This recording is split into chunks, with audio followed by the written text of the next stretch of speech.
Coba bayangin deh, data kesehatan Anda, semua riwayat penyakit, hasil lab, pokoknya informasi yang paling pribadi, itu jatuh ke tangan orang yang salah. Di Indonesia, ini sayangnya bukan lagi sekedar film, tapi udah jadi krisis nyata yang bisa mengancam nyawa dan kepercayaan kita semua. Yuk kita lihat lebih dalam kenapa sih sektor kesehatan kita ini rentan banget dan apa solusinya? 10,9 juta dolar.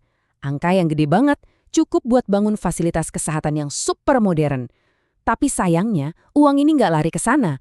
Angka ini, ya, ini mewakili sesuatu yang jauh lebih kelam. Sebuah harga yang harus dibayar mahal waktu pertahanan kita jebol. Bener banget. Ini adalah biaya rata-rata untuk satu kali insiden kebocoran data di sektor kesehatan. Dan angka ini tuh bukan cuma soal rugi duit perusahaan loh. Ini tentang kepercayaan pasien yang hilang, jadwal operasi yang lumpuh, dan perawatan kritis yang jadi terganggu. Ini krisis yang sesungguhnya.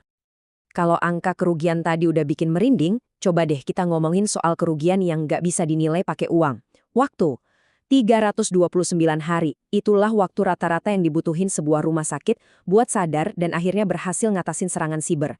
Bayangin, hampir setahun penuh, pintu digital rumah sakit itu kebuka lebar buat penjahat. Itu waktu yang lama banget dan bahaya banget. Nah, ini yang jadi pertanyaan utamanya kan. Kenapa? Kenapa sih para peretas ini kayaknya terobsesi banget sama data kesehatan kita? Kan banyak target lain. Ternyata, jawabannya lebih rumit dari sekedar ngejar duit. Jawabannya itu adalah kombinasi maut dari beberapa faktor. Pertama, transformasi digital yang super cepat itu ngebuka banyak banget pintu baru yang sayangnya belum dijaga dengan baik. Kedua, data medis itu sendiri udah kayak harta karun, informasi paling pribadi kita yang bisa dijual mahal. Dan yang paling penting, para penyerang ini tahu kalau mereka ganggu data kesehatan, mereka bukan cuma nyuri info, tapi mereka secara langsung membahayakan nyawa pasien. Nah, ini yang ngasih mereka posisi tawar yang luar biasa kuat. Oke, ngomongin teori aja nggak cukup. Mari kita lihat contoh nyata dari bencana siber di dunia kesehatan. Kita mulai dengan kasus Sinovis, sebuah cerita tentang gimana satu serangan aja bisa bikin lumpuh sistem kesehatan satu wilayah. Ceritanya dimulai tanggal 3 Juni. Satu serangan ransomware sukses melumpuhkan Sinovis.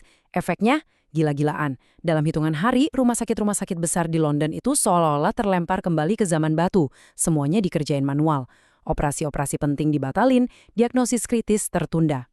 Puncaknya tanggal 20 Juni, mimpi paling buruk jadi kenyataan. Data super sensitif pasien disebar di internet.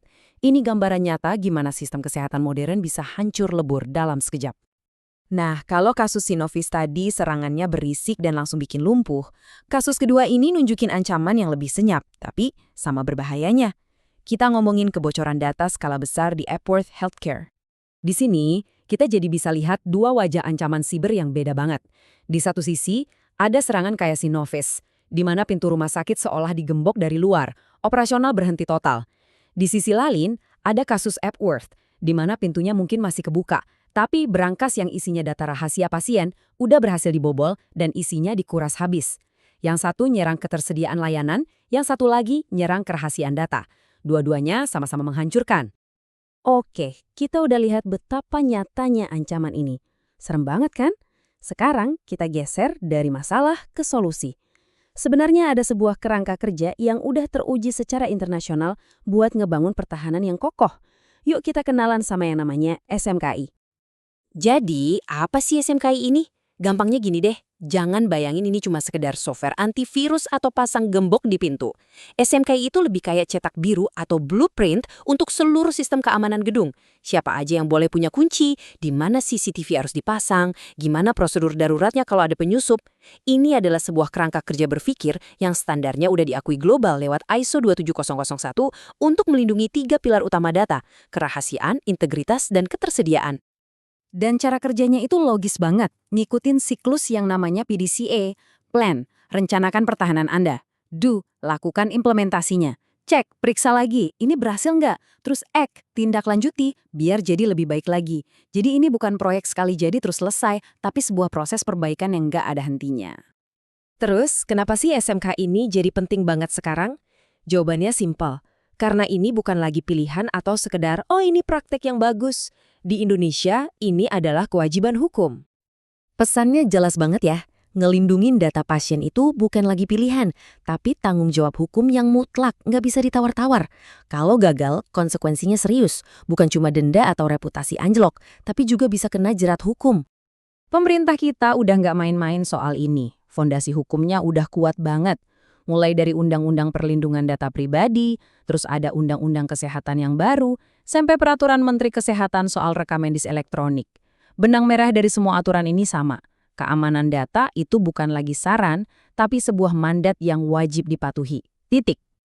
Nah, Permenkes 24 itu secara khusus menyoroti jantungnya keamanan informasi yang biasa disebut CIA Triad. Bayangin agar rekam medis Anda. Kerahasiaan itu artinya cuma Anda dan dokter Anda yang boleh lihat. Integritas itu artinya nggak ada orang yang bisa diam-diam ngubah dosis obat Anda di catatan. Dan ketersediaan itu artinya data Anda harus bisa diakses sama dokter saat Anda dalam kondisi darurat.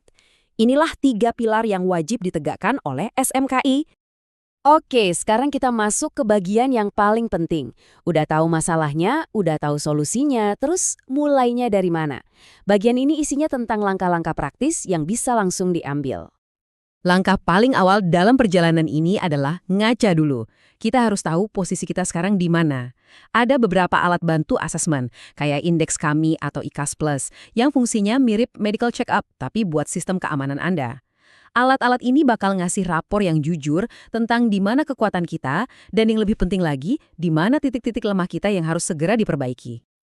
Nah, dari hasil medical check-up tadi, perjalanannya jadi jauh lebih jelas. Ini adalah 6 fase utamanya. Mulai dari identifikasi resiko paling besar, bentuk tim khusus yang tanggung jawab, pasang kontrol keamanan yang pas, sampai akhirnya periksa kerjaan sendiri lewat audit internal dan dapatkan sertifikasi. Ini peta jalan yang terstruktur dan udah terbukti. Dan ini pesan penyemangat yang paling penting. Jangan nunggu sampai semuanya sempurna baru mau mulai. Perjalanan ini dimulai dengan satu langkah kecil. Lakukan assessment, cari tahu apa prioritas utama yang paling mendesak dan mulai dari situ. Kemajuan itu jauh lebih penting daripada kesempurnaan. Oke, sekarang kita tarik mundur sedikit untuk lihat gambaran besarnya. Kenapa sih kita repot-repot ngelakuin semua ini? Apa tujuan akhirnya? Jawabannya, ini lebih dari sekedar biar patuh sama aturan. Inilah inti dari semuanya. Menerapkan SMKI itu ujung-ujungnya tentang melindungi pasien, memastikan layanan kesehatan tetap jalan, dan yang paling krusial, membangun kepercayaan publik.